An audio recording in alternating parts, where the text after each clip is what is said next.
It's enough, I think. It's enough, I think.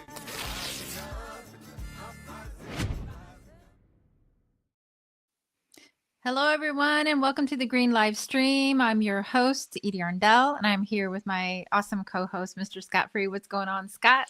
I'm doing good, doing good. Hey, everybody out there.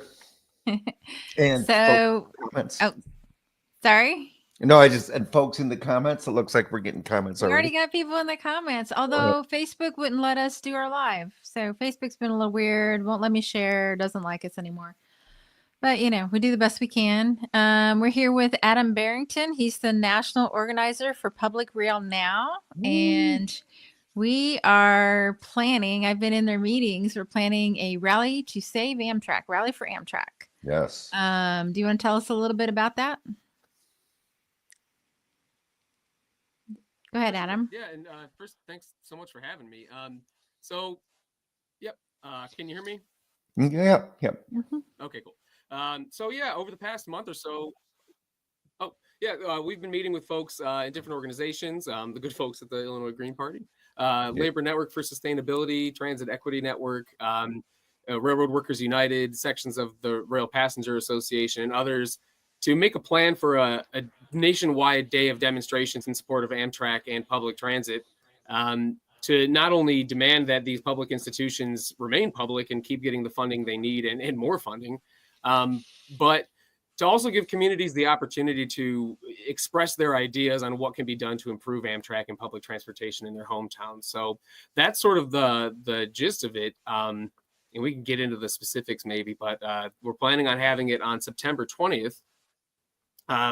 So of course we're talking about improved service, lower fares, better scheduling, and so on, but also talking about the need to expand passenger rail service to places which currently don't have it. So we're saying that we need to not only defend Amtrak and public transit, but expand them and make them easier and more convenient for folks to use and put people's needs over profit. Yeah, absolutely. I know you said public funding. I'm like, oh my God, this government, the battle that goes on with this must be tremendous because, I mean, everything about this government is about privatization. And that's not new to this particular administration. I mean, that's been a constant thing. They want to privatize everything. So I know you got a battle on your hands, Adam.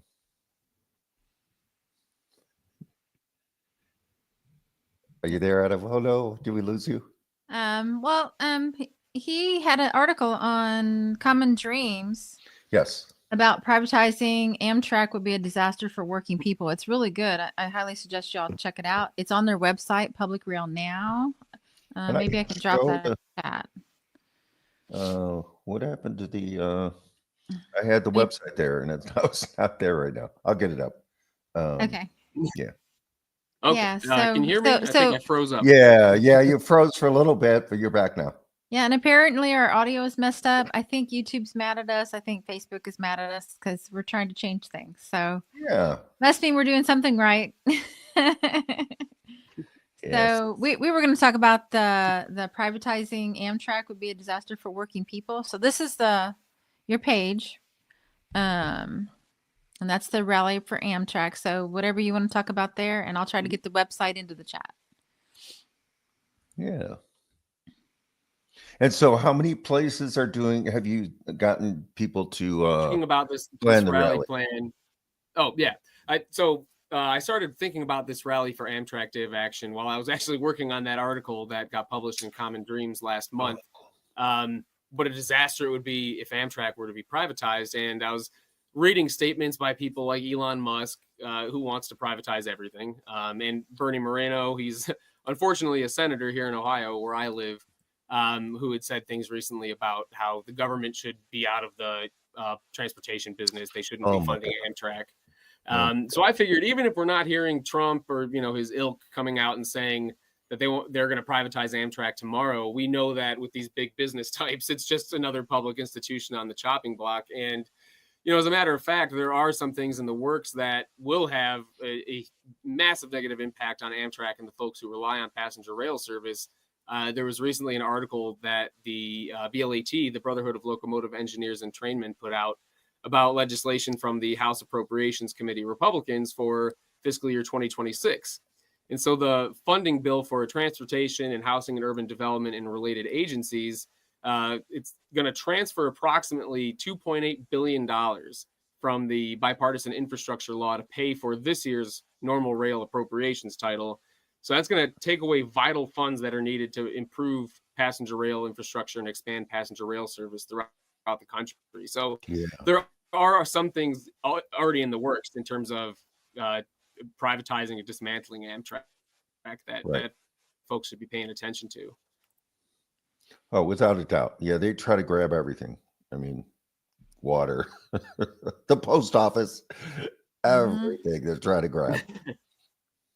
Yeah, I was on a call with my local congressperson, Mike Bost, and people were complaining about the mail.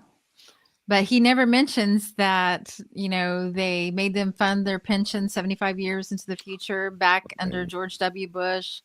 And they've been consistently trying to destroy it for decades. That doesn't come up. Oh, we'll look into that. We're going to try to fix that. Yeah. Same thing, right? And they always say the business is running as a loss. The post office, had a loss this year. It's a service. It's not a business. It's a service that is provided. Yeah. It's not supposed to have a profit. No. Exactly. Yeah, and is that similar? Yeah, so they want to introduce this market logic into areas where it doesn't belong. Right. Exactly. Is that similar to what your the Amtrak and the train system should be? It shouldn't really be for profit. It should just be a service to move things from A to B, people and goods, right? Safely, efficiently. Yeah, well, we at Public Rail Now certainly believe that is the case. We definitely want to see rail in the public interest and not for profit. And it's really the U.S. mail not for sale demonstrations. I've been to a few of them that have been put on by the American Postal Workers Union. Those are really inspirational in this too. Because they've been trying to protect a vital public service for years and years, decades. And so this is kind of like taking that platform or that mode of public support and demonstration and putting it into practice for public transportation and rail with Amtrak. So, and it's funny, like I think about this all the time, and I've said this a million times to different folks, but it's funny that, they have this mentality towards USPS or Amtrak about how it has to make a profit. It has to, it has to operate like a business and not a service. But, the Pentagon can lose $1 billion in the couch cushions, and I don't hear them complaining at all about that, so it's just ridiculous. Right. Like, I don't know where those billions went. Yeah, anything for the people never seems to get funded, and anything for war and destruction and imperialism always has plenty of money. Yeah. And the end result of that over decades is that we're struggling just to have a rail system, and the whole thing with East Palestine. And, and then I'm always on the web looking over at China and their high-speed rail, like, oh my God, right? It's like, oh, our country, and I see this on every show, our country is like going in the wrong direction. Speaking of a nice metaphor for trail riding on a train, the wrong direction. We're going in the wrong direction. Turn the train around. Yeah. And I think people would use the train more. It is really remarkable. Yeah, I was just going to say, I think they would use it more if they knew that they could get there on time, if like the service was more often, things like that. That's part of the thing that I only had one experience, so I apologize, but it wasn't a good experience going from Carbondale to Chicago. Okay. Because something got stuck on the track. They have like just taken so much away from the service that something got stuck on the track, and we were delayed for 4 hours, which when you're up at 4 a.m, that's kind of painful. Yeah. You're like, I could have slept till 7, Yeah.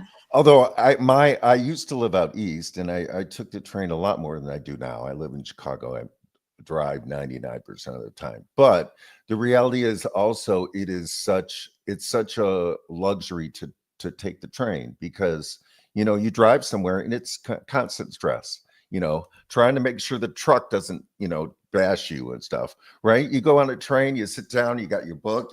It's like, it's relaxing. It's a wonderful experience. I would much prefer, as he would say, if it was super convenient and everything, I would much prefer to take trains because it's just, you can get a lot of work done. Can't get any work done while you're driving. You got to watch that road, You can catch up on your email.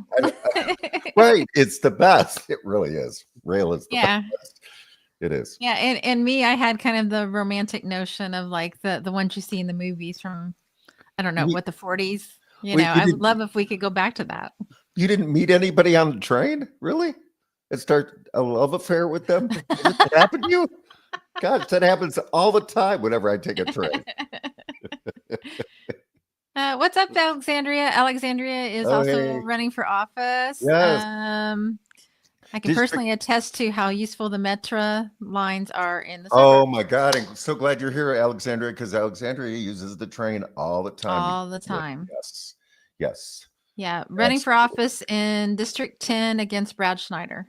And that's Lake County, so that's northern Illinois. And a Mhm. decent distance away from the city. And we got a lot of stuff that we're doing in the city. So yeah, trains are super important.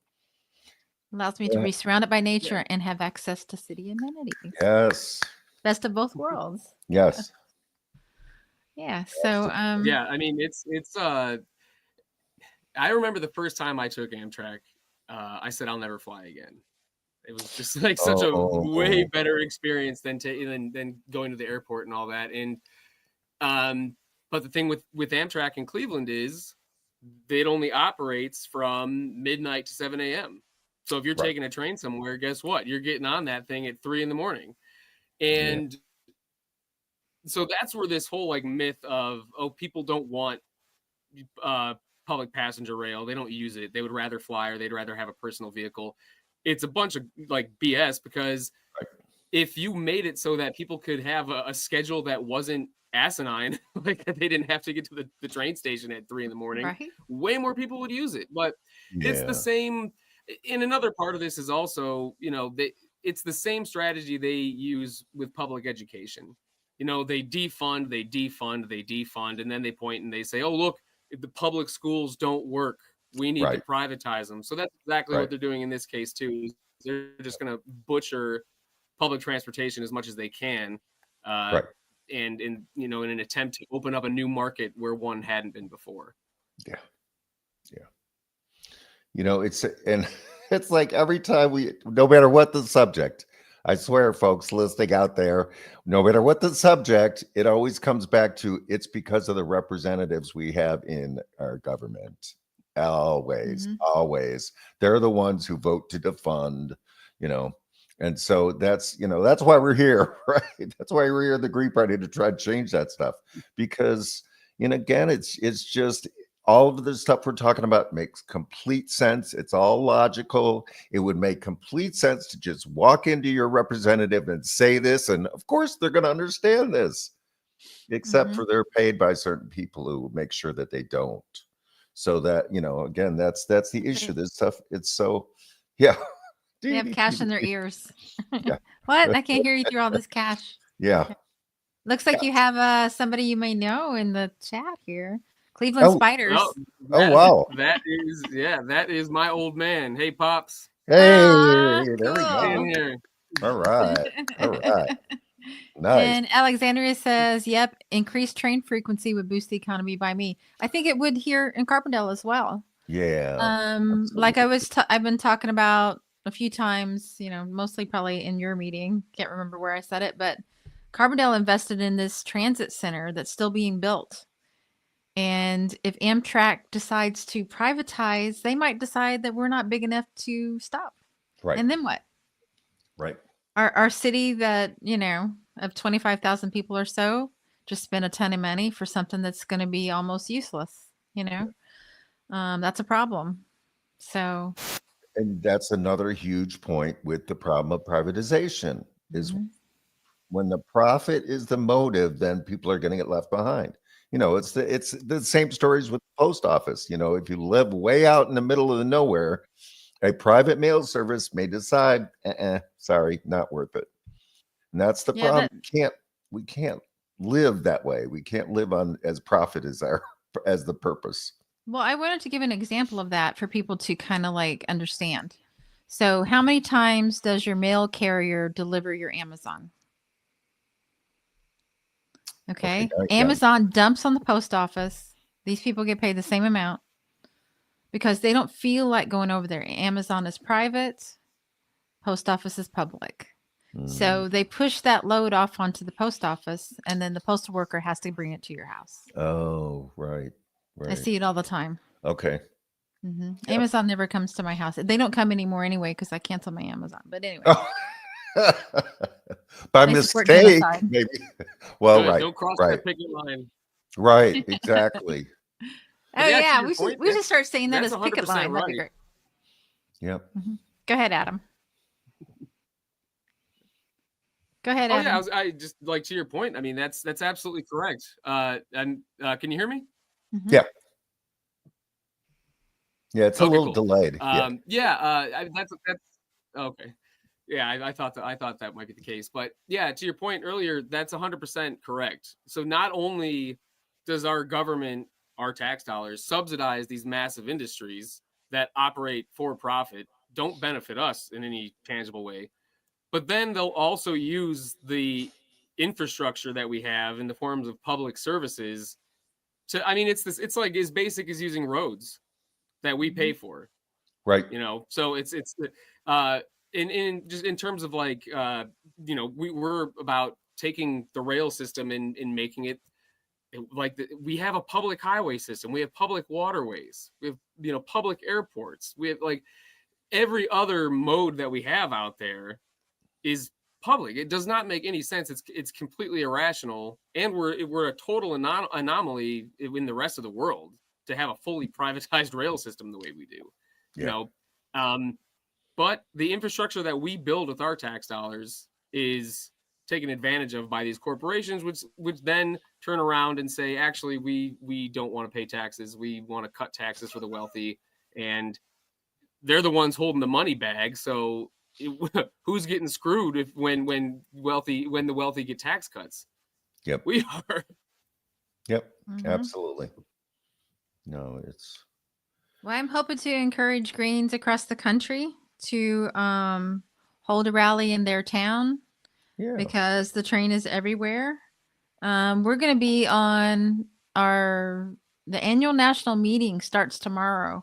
All right. And you better believe I'm going to mention it somewhere. They give me a stage. You never know what's going to happen. So, yeah.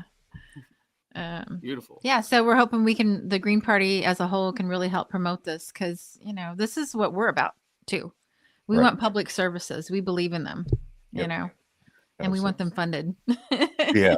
Right. So, yeah. Yeah. The benefits of a public rail system that was fully funded. And I mean, with public rail now, of course, a lot of our attention is on the freight rail system. And I'm sure you are both aware of, the merger that's going on between, UP and Norfolk Southern. Go ahead and do it. I guess it'll be easier when we nationalize it, perhaps. But I think it's just so clear how beneficial it would be if we just did what other countries are already doing and had a less car dependent society. Right. And I mean, I'm even thinking about, what happened in Oklahoma City. There was a major threat that they were going to have their passenger rail system defunded or cut, and it would have devastated the local economy. I mean, when people take the train, it's also, so even for small business owners and whatnot, if people don't have a way to get to where your stores are or whatever, you're going to lose money too. So like local chambers of commerce should be, all about funding the hell out of public transportation. And so in any case, the rally for Amtrak, September 20th. It would be amazing for the Green Party nationally to take this thing and run with it. And another thing I wanted to emphasize is getting labor on board. This is a great opportunity for passengers, communities to connect with the people that do the work in public transit, and in Amtrak. So it could be railroad workers, but it could also be machinists, electricians, folks that, interact with the public. There's all sorts of different categories of the workforce that are represented in unions. And if you have a labor council in your area, those are also folks that you should be talking to about this, because once we get workers to come into the fold with the wider No, you're breaking up a little. community and environmental justice activists and so forth, ball rolling. Yeah, absolutely. And there's the environmental angle. Yeah, you are. There's the environmental angle as well. Oh God. Like absolutely. you take cars off the street and, trains are more efficient and use less, fossil fuels as far as I know. Yes. You guys really went into depth on the Public Rail Now demonstration you did, and I can only remember bits and pieces, but I remember you said it was more environmentally sound. So maybe you could talk about that, because Green Party's all about that as well. Yeah. So.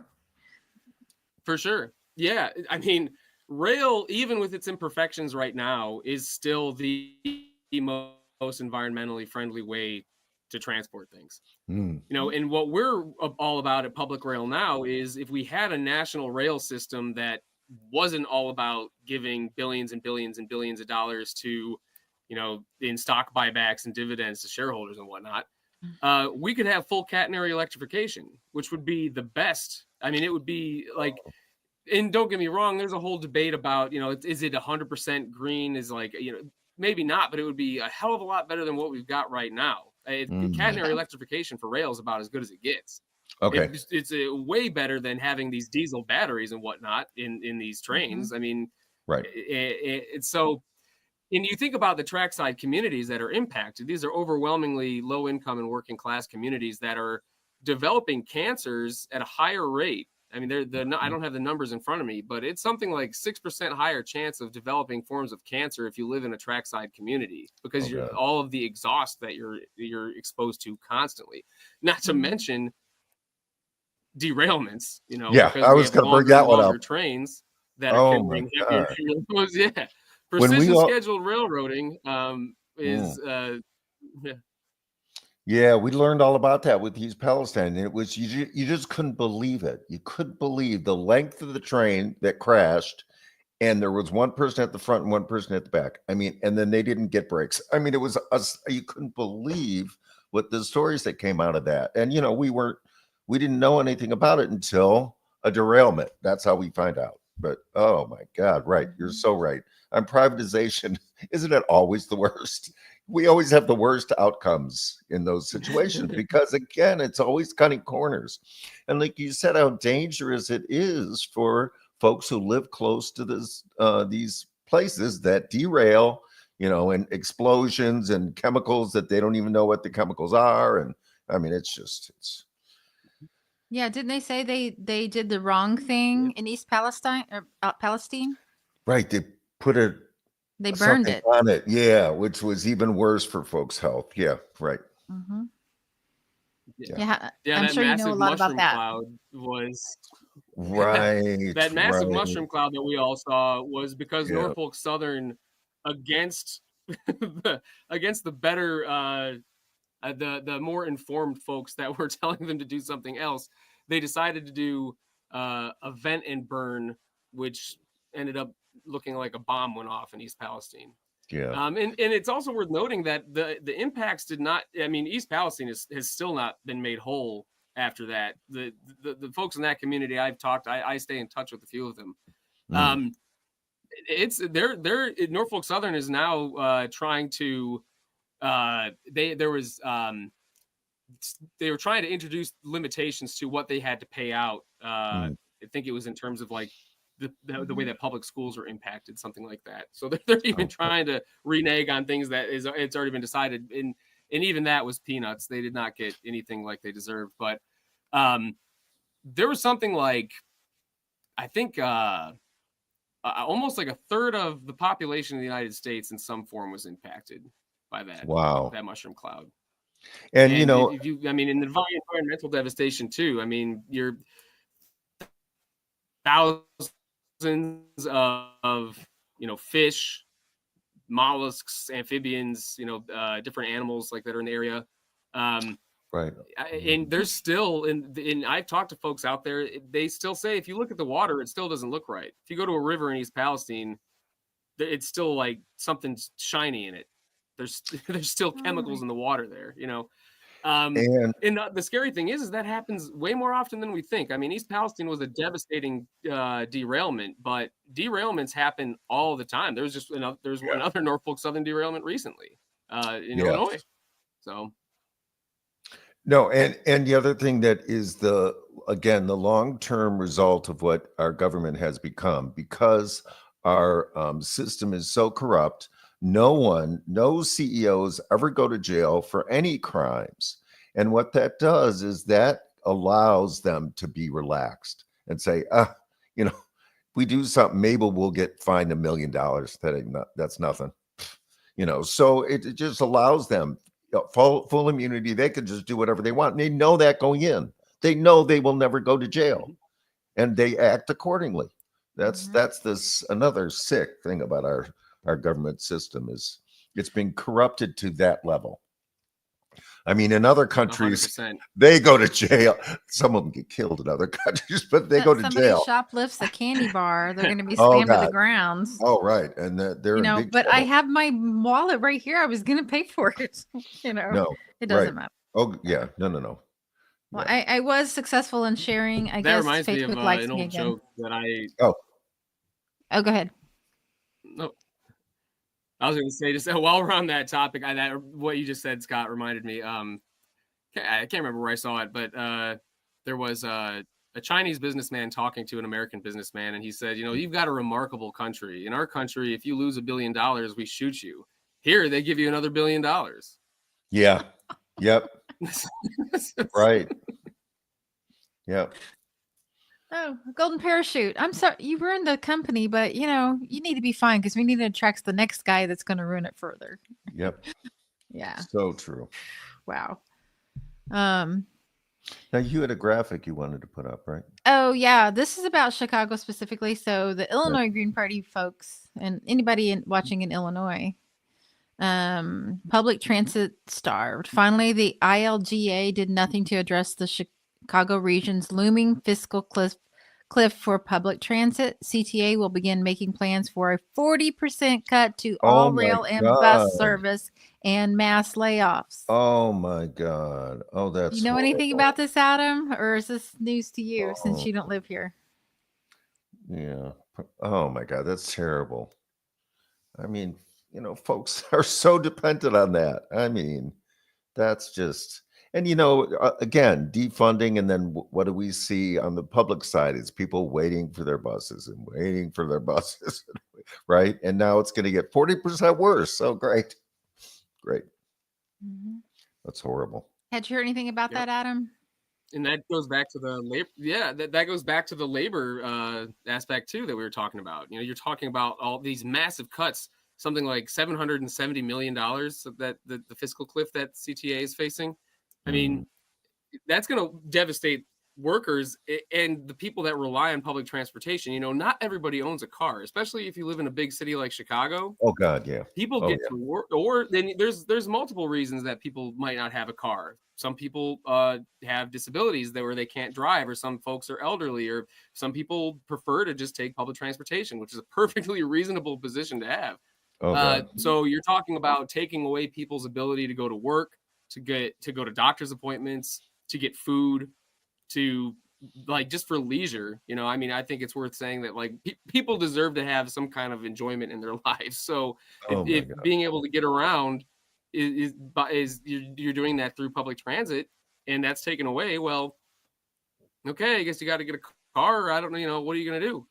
And not everybody wants one or can afford a car. And quite frankly, there's enough parking lots all over the place as it is. I mean, the last thing we need is more friggin' parking lots around here. So, but again, just that's why this is so critical, and why this rally that we're holding nationwide, we got to get feet in the street. We got to get people coming together, and we got to get labor, passengers, environmental justice activists, everybody who gives a damn about what's going on needs to just come together and and we need to get a movement started here. Because if we don't do something, they're gonna take as much as they can. Yeah, and it's a social justice thing too, because the neighborhoods that get left behind, just like the Northeast Side in Carbondale, shut down the last not so great grocery store, but it was something. Now the only thing that's in walking distance is the liquor store. Yeah. That's insane. Yeah. Or the convenience store, which you pay convenience store prices. So the train's right there. That's in their neighborhood. Yeah. If it's affordable and they need to go to Chicago or go to, we don't even think we have a line to St. Louis. Do we? I don't know. I might be thinking about the post office, but yeah. I don't know that I can get on and go to St. Louis. And you also look at train maps of the US and then train maps of other countries. And again, it's just unbelievable. I mean, especially China. I always think about China. I mean, you would not have to have a car there, that's for sure. I mean, the rail is just phenomenal. And no, it just points to this. And I always look to the bigger picture. It just points to the fact that our country's going in the wrong direction in every way. And I think that what we fight here at the Green Party is, I think, overall, the biggest problem in this country is that people are trapped in the duopoly. That's the problem, because they're always voting because they're afraid of the other side. And so they just continue to vote that way and continue to vote that way. And it's just this back and forth, when neither of those parties want to do what we're doing. They both want to privatize. They both want to privatize the rail. And I don't know, I think sometimes the Democrats are trying to beat on that issue. I mean, they love privatization. They love it. And that's the thing people don't realize until they get out of that trap, we are stuck. We're going to be stuck with these horrific politicians. So, yeah. And I do hope, have you heard like how many protests have been organized so far? Do you know how many are happening? Yeah, so we've got about 10 or 11 happening right now all over the country. We've got we do have an Action Network page where folks can sign up. We want to get more folks on that map. You can go on our Action Network link and see if there's an event going on in your area. There's also a form you can fill out if you're interested in participating, but maybe don't necessarily feel like you want to host, but you might want to do something like signature collection or just get connected with us and figure out other ways to get involved as well. But yeah, we've got Boston signed up, Cleveland, Carbondale, Bay Area, Seattle, Los Angeles, all over the place. So Minnesota, we've got, so chances are there's something going on near you. And if there's not, and you feel up for it, you should definitely put something on where you live. And you can also always feel free to reach out to info@publicrailnow.org if you have any questions or need any materials to distribute. We also have monthly meetings. So if you reach out to us, we can get you connected with that. And you can ask any questions there too. And in our meetings, as Edie knows, it's like a public forum of folks. You can kind of like jump in and, it's really informal and it's an enjoyable conversation to have. And I think everybody has a good time in our meetings. So. Edie, we don't have a direct link, but we've got an indirect link to Sabby Sabs, and she's in Boston, and she loves to go to protests. So we'll get somebody to reach out to her to see if she might want to cover it, because that's one thing. RBN, it's called RBN, Revolutionary Blackout Network, and they like to do both. I mean, they've got their show on YouTube and all the other places, but then they love to be out in the streets and covering things. So we'll try to reach her. She'd be good coverage. Absolutely. Yep, absolutely. So anything else going on besides the rally? You want to expand on what the aims of actually the Public Rail Now movement is about? Like, kind of walk us through it? Yeah, absolutely. Yeah. So Public Rail Now started off last year as the Public Rail Ownership Campaign. We started off as a campaign from Railroad Workers United. They're still one of our close partners, but we blew up so quickly and so drastically over the past year that we became our own entity. We're still very close with RWU, but now we have folks, like I mentioned, from different organizations, individual activists. It's really it's something of a campaign, something of a coalition of folks who are demanding public ownership and operation of the U.S. rail system. So we've taken a lot of inspiration from the people that actually work on the railroads. A lot of the folks who spearheaded this thing when it first started are people who know best that the way that things are going on the freight rail is not optimal. It's not good, and it's just going to get worse and worse. We're looking at infrastructure that is degrading. And actually, to your point earlier about how if you look at like a map of China, for example, how impressive their rail system looks, we've got rail infrastructure from like the Civil War. Wow. You know, so it's like this is hundreds of years old rail infrastructure in this country. And so, and of course, if you operate with the profit motive, it's a little too expensive to upgrade that or maintain it even. So screw it. We're just going to, run these things as well as we can to just squeeze as much money out of it. And we don't care if it falls apart or who it impacts. So, and then, so and we're interested in addressing quite a few things, and I'll just nail down a few of them so I don't blab for too long. But one of the big things is, we talked about it, precision scheduled railroading. The Class 1 rail corporations have embraced this PSR model, which makes longer and longer trains carrying heavier and heavier loads. So when you wonder why there's more derailments, the longer a train is, it goes up considerably. It's something like almost 25% more likely to derail at some point. But in addition to that, I mean, think about communities where, what if you're in a small town and you have a rail running through and you've got a 5-mile long train and you're in the back of an ambulance. Yeah. You're stuck at the track, Right. Things like that, even the day-to-day inconveniences of having trains that operate like that. And then the railroad workforce has been gutted. I mean, there's fewer and fewer workers on the rail and that's by design as well, because as if it wasn't bad enough, as if it's not scary and terrible enough, they're trying to automate this stuff.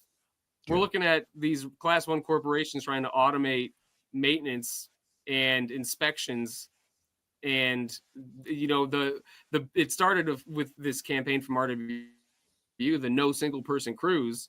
And now they're going to have 0-person crews if they're allowed to,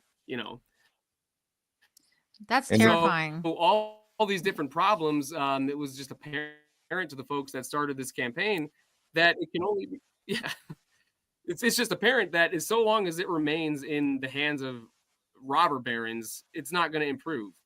They don't care what communities they devastate. They don't care how, brutally overworked the workforce is. They just don't care because they're getting billions and billions of dollars. I mean, the railroads are extremely profitable, but guess what? It's in the same way that if Amtrak were privatized, for example, if you're a small town, well, guess what? If you have a Amtrak station, it might get shut down because it's not profitable to operate there. Well, in the same way, the freight rail system has looked at small shippers and said, well, you're not profitable enough. So then you have these shippers the smaller shippers are turning more and more to trucks. And guess what? That means more and more trucks on the highway, more and more of our tax dollars going to maintaining highways that are getting beat up, more and more environmental destruction because we've got more and more massive trucks on the highway. So all these things are interconnected. And until we make the rail system in this country publicly owned, publicly accountable, and operated in the public interest, there's just no way out. So that's what we're all about. Yeah. Yeah. Make it 21st century. Let's do that. Not 18th, 19th century. Right. And as far as the worker rights, remember everyone, it was the Biden administration. It was Biden that broke the railroad strike. So thank you, Democratic administration, Biden, for that. Yep. I just had a little anecdote that while you were talking that reminded me, my stepson lives in northern Indiana and he lives in a small town. It's like a company town. There's one place to work. Well, he has to go cross tracks to get to work. It's made him late so many times. He's gotten points Oh, yeah. for being late because Right. the train stopped or something's happening, and then he'll try to go around, and he even leaves early. So I guess you he has to leave even earlier. Yeah. But that's jeopardizing people's jobs because they can't get to work because of the train. And with the way corporate America treats everyone, that everything you do wrong is a point. They got you on this automatic system. Doesn't matter you've been there 20 years or 30 years or whatever. You get too many points, they'll get rid of you. Yep. So it's causing havoc all over the place. Mm. So and I considered taking the train. I'm going to go to the West Coast, but expensive. So that's another thing. I'd love to, but the cost, you make it public, the costs are probably going to go down once things are fixed a little bit, right? Well, again, it's that same course, issue. yeah. It's how much you fund it. That's Mhm. what it's dependent on.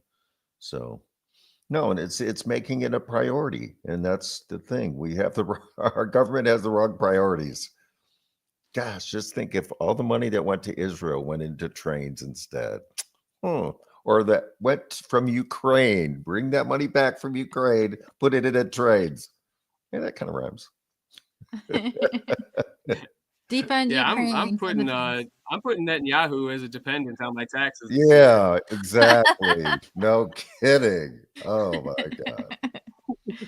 I think they owe us money now. I did want to put my good friend Yvonne is in the chat. Okay. She writes this amazing Substack called It's 3 a.m. If you haven't read it, you got to go read it. Cool. Having lived in Eastern Europe and traveled there, I never had to worry about how to get around. All public transportation. St. Louis line is gone, only to Chicago, then back to St. Louis. Stupid. It's only 2 hours from here, St. Louis.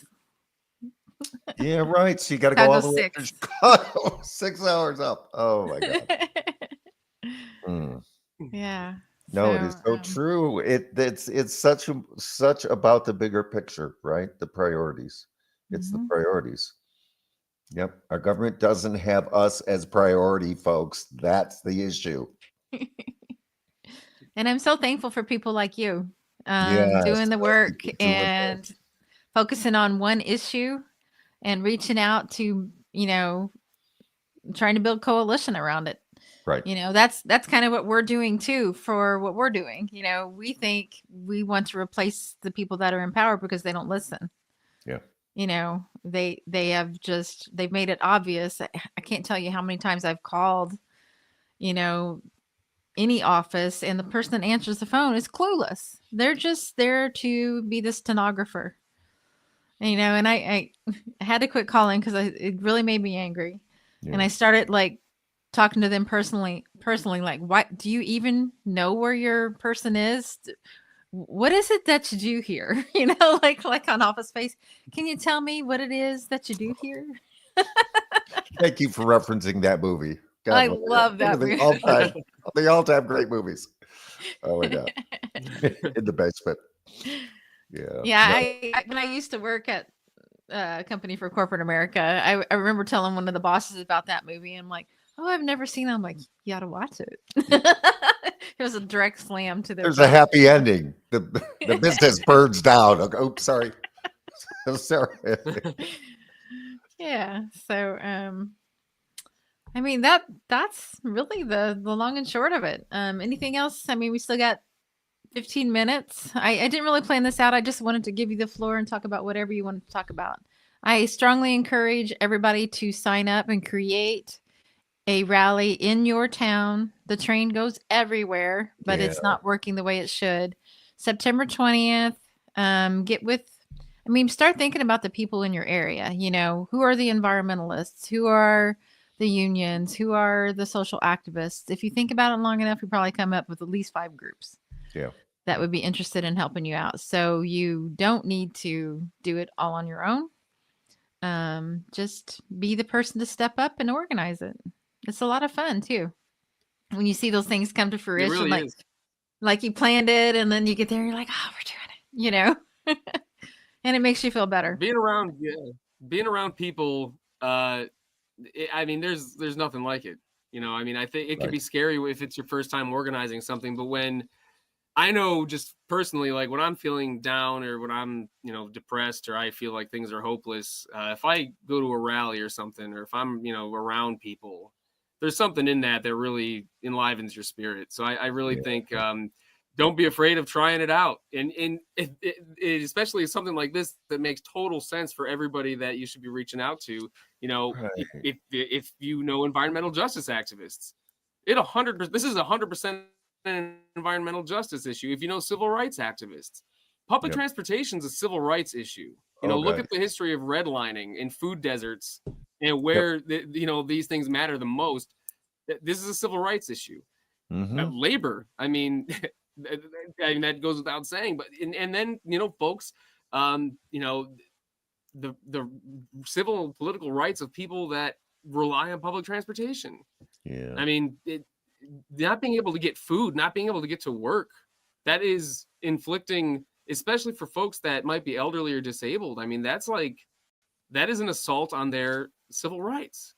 Right. So, I mean, regardless of who you talk to, there's a damn good reason why they should be involved. So, Yeah. in this isn't controversial. That's I think one of the main things that people need to be thinking about. This is not a controversial ask. Yeah. This Right. just makes sense. Yep. Absolutely. It's in the public interest, Yes. and it's going to be good for everyone. Yeah. Yes. And we can thank Ronald Reagan for his, acting as president. I'm starting to think what I was watching the other day. I'm watching some series where they had Bruce Campbell being Reagan, and he's an actor Yeah. that they made president. It was all planned. His campaign was to make people not trust the government and think it's bad so they could just ruin it, ruin the public trust. That was his job. There's video of Reagan getting up to speak, and he's got his handlers there, which are corporations probably. He's like, "Oh, am I done now?" Like, he's not even in charge of anything. Well, and you also bring up that good point of the folks who start out being liberal and then they get corrupted. He was a pretty liberal guy. If you see some early, not even speeches, I don't know if he was a politician yet, but it was Nancy that really turned him into the right-wing nut that he became. Nancy And yeah, Pelosi? no, wasn't it Nancy Reagan, right? Oh, Nancy Reagan. Sorry. But Nancy Pelosi was probably at the back door. She was I was knocking thinking in. California. Like, Oh, well, good. No, she would have been around. I don't, but no, I was thinking of his wife. yeah, but she's as old as the Crypt Keeper. So yeah, right. So, well, and again, that brings up the other issue, and not to be ageist at all, but that is also a big problem, is that they just keep folks in. I mean, the one woman I don't know if she was in Congress or the Senate, that they found out was in a nursing home because she hadn't been there in a couple of months. Do you remember that? Yeah, it just happened recently. And they found out she was in a nursing home, like a dementia type of, memory care is what it's called these days. Yeah. No, it's a huge problem. Well, nothing. Because the corruption is set in stone. They don't want to change anything. They've got their little deal going, and they don't want to change it. So, I mean, nothing made that very clear, or is clear to people, I think. It should have. I'm not sure if folks remember when this happened, but when you had a bunch of 6 and 7-year-olds concerned about climate change that went to talk to Dianne Feinstein. Yep. And she basically told them to kick rocks.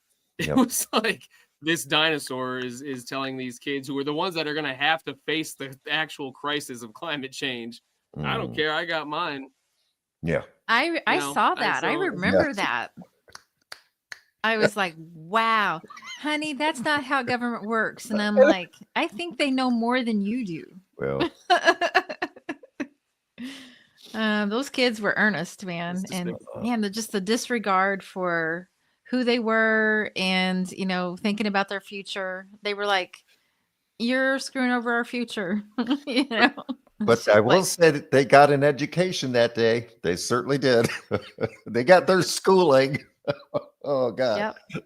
They learned the truth. They learned the truth at an early age. Oh. They didn't You even know, have to be what's 17 to interesting learn the is truth. what's interesting is I've been lately doing a lot of reading about Reconstruction. It's a fascinating period to me. Oh God, Highly yes. recommend W.E.B. Du Oh. Bois's Black Reconstruction. That Mm. is America's Das Capital. So like you have to read Black Reconstruction. Yeah, there you go. There you go. But I'm telling you, I think just this when we got talking about Reaganism, it's really remarkable that it started way back then when the Redeemers, so-called the white supremacist Democrats that were trying to tear down the revolutionary Reconstruction governments in the South that were established after the Civil War.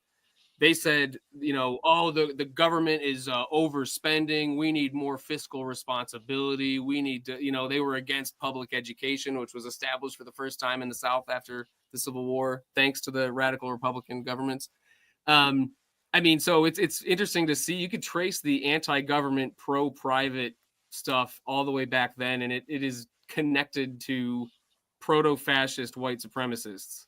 Yeah, Just like today. absolutely. Yeah, Just like today. surprise.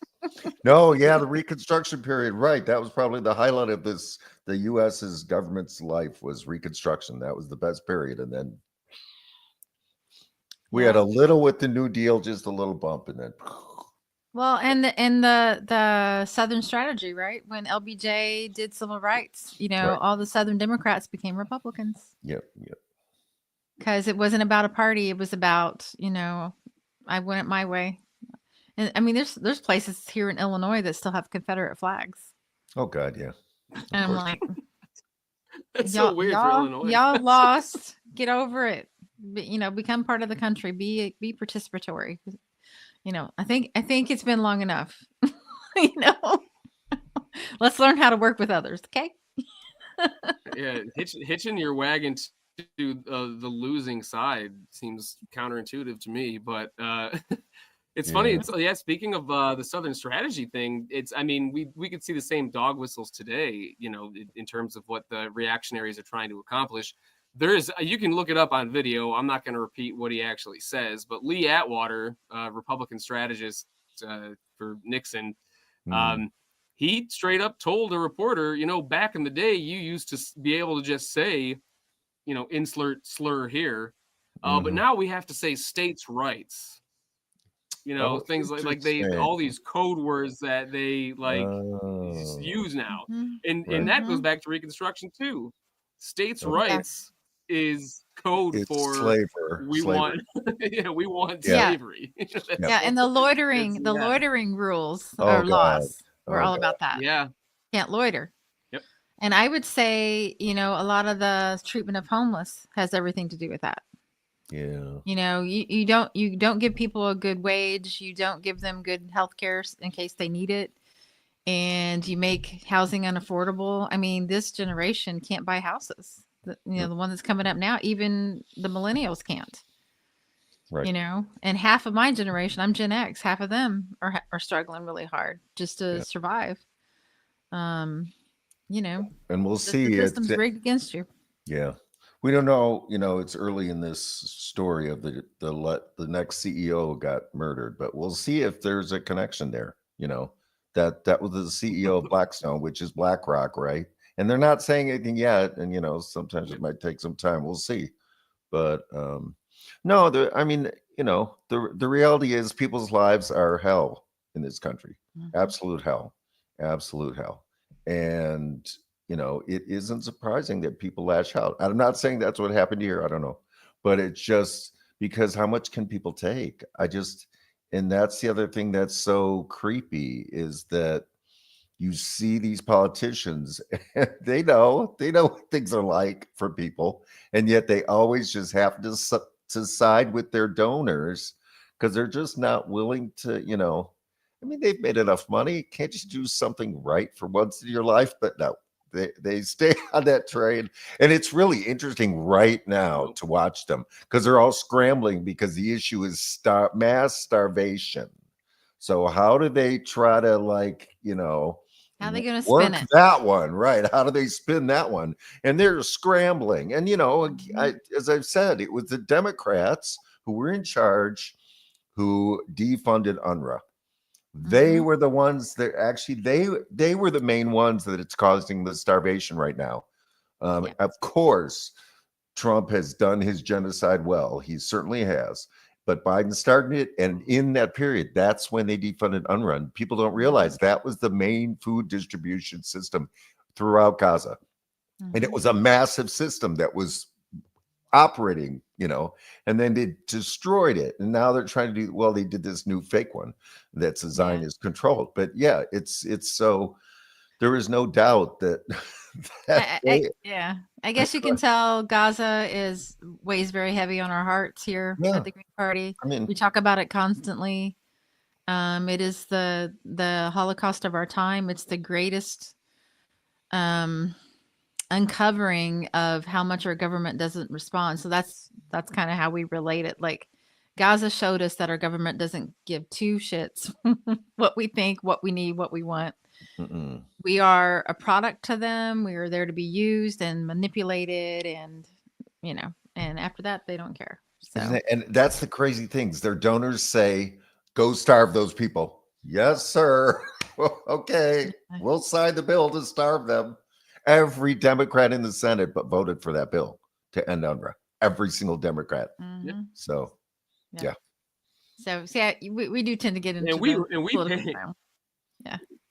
Oh no! I mean, if you're not talking about what's going on, if you're not talking about the genocide, then you can't be taken seriously. Right. And I mean, it is the defining human catastrophe that our government, as citizens of the United States, we have a moral responsibility to talk about this. And everybody should also, we pay for Israelis to have healthcare, by the way. Yeah. Right. Like, we don't get healthcare here, but we pay for their healthcare. Yeah.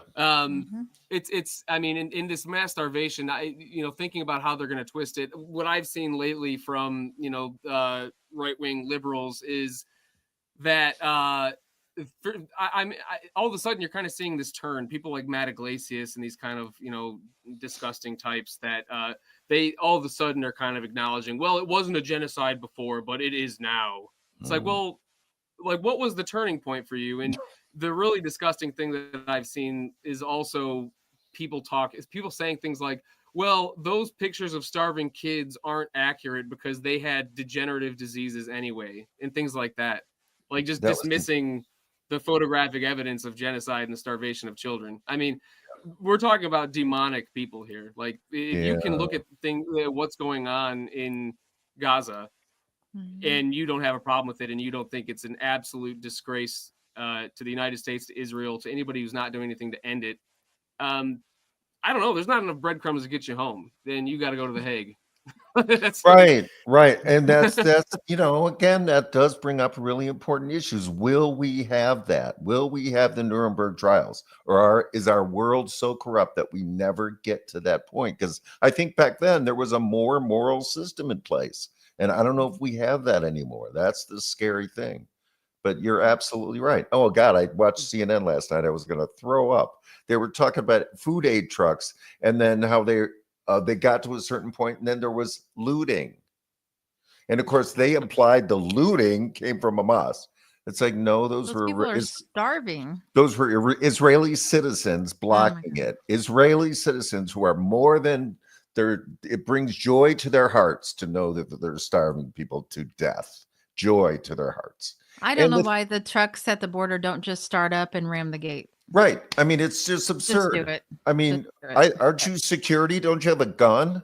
Point the gun at these people. If they don't move, shoot them. We're coming in. Sorry. Move or don't. But right. Yeah. I mean, they're tough on us in America, boy. The police will come down on us like crazy. Why can't they come down on those folks there blocking the trucks? Well, because the powers that be don't want that to happen, but the public does. And CNN will not bring up that issue. Why does the conversation just stop at looting? Oh, and then there's looting, right? So on purpose, that's what people don't understand, how propaganda works. Propaganda is mostly what you don't talk about. Yeah, just like Katrina. You could go back to Katrina. When the black people were doing it, it was looting. When the white people were doing it, but they found something they could use. Yeah. Yeah. Right. Resourceful. They were so They resourceful. found it. Yeah. Yeah. Well, you can stick around after. We are at 8:00, and I want to thank you so very much for coming Yes. on. Thank you, Adam. I'm really And I'm excited going for to try to get the Green Party on board. We have a couple of comments that we want to. Oh, Hazel's here. Hazel's here. Hazel's, yeah. So we'll see her. All right. Oh, I love the graphic, Hazel. I caught that. Hazel does a lot of our graphics. Oh, there they are. Yeah. And they are the coolest. We love them. Low key, the whole Low key. southern half of Illinois is Confederate flags.